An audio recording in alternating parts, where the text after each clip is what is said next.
Obama انتظامیہ کے اہلکاروں کا کہنا ہے کہ عراق سے امریکی فوج کے انخلاء کے بعد دونوں ممالک کے تعلقات فوجی سے زیادہ سفارتی نوعیت کے ہوں گے۔ عراق کے لیے امریکہ کے نائب معاون وزیر خارجہ مائیکل کوربن کے مطابق عراق میں امریکی سفارت خانے اور قونصل خانے بتدریج اپنی ذمہ داریاں سنبھال رہے ہیں تاکہ مختلف شعبوں میں تعاون کی راہ ہموار کی جا سکے۔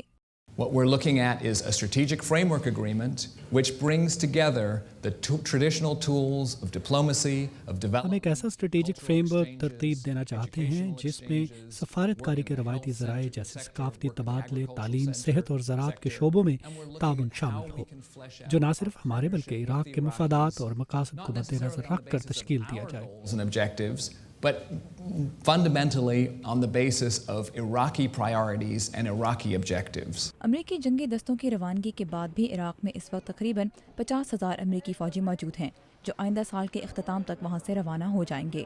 مشرق وسطیٰ کے لیے امریکہ کے نائب معاون وزیر دفاع ڈاکٹر کولن کال کا کہنا ہے کہ اس وقت عراق میں موجود امریکی فوجی آپریشن نیو ڈان کا حصہ ہوں گے، جو آپریشن عراقی فریڈم نامی اس مہم سے بہت مختلف ہے جس کا امریکہ نے عراق میں 7 سال قبل آغاز کیا تھا۔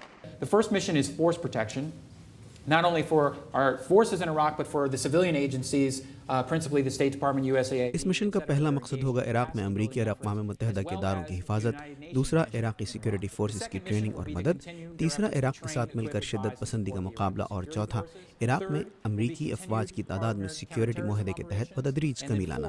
To continue the responsible drawdown in compliance with the terms of the U.S.-Iraq security agreement. تاہم حالیہ ہفتوں میں عراق میں تشدد کے واقعات اور کئی ماہ سے جاری حکومت سازی کے عمل کو درپیش مشکلات بعض عراقیوں کے مطابق ملک میں پائیدار امن کے قیام کی راہ میں اس وقت ایک رکاوٹ بن کر کھڑے ہیں۔ ناجم الجبوری موصول کے مغرب میں قائم شہر تل افار کے سابق میئر ہیں۔ ہر روز ہم سیکیورٹی کی بگڑتی صورتحال دیکھتے ہیں اور اپنے ملک میں سول خانہ جنگی کے بارے میں فکر مند رہتے ہیں۔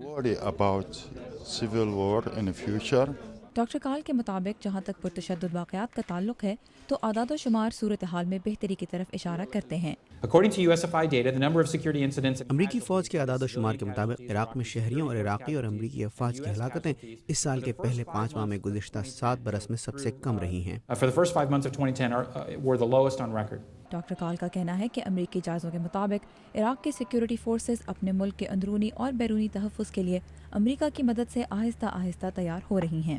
ماہرین کے مطابق عراق میں اقتصادی ترقی نہ صرف وہاں امن اور استحکام لانے میں مدد دے گی بلکہ عراق کے ساتھ امریکہ کے غیر فوجی تعلقات میں بھی اہم کردار ادا کرے گی۔ We're working with them to ہم سرمایہ کاروں کے ساتھ مل کر عراق میں ان کے لیے سیکیورٹی اور لاجسٹکس کے حصول کا عمل بروقت طریقے سے کرنے کی کوشش کر رہے ہیں۔ یہی کمپنیاں عراق میں سرمایہ کاری کی مثال بنیں گی جو سن 2006 سے آہستہ آہستہ چلی آ رہی ہے۔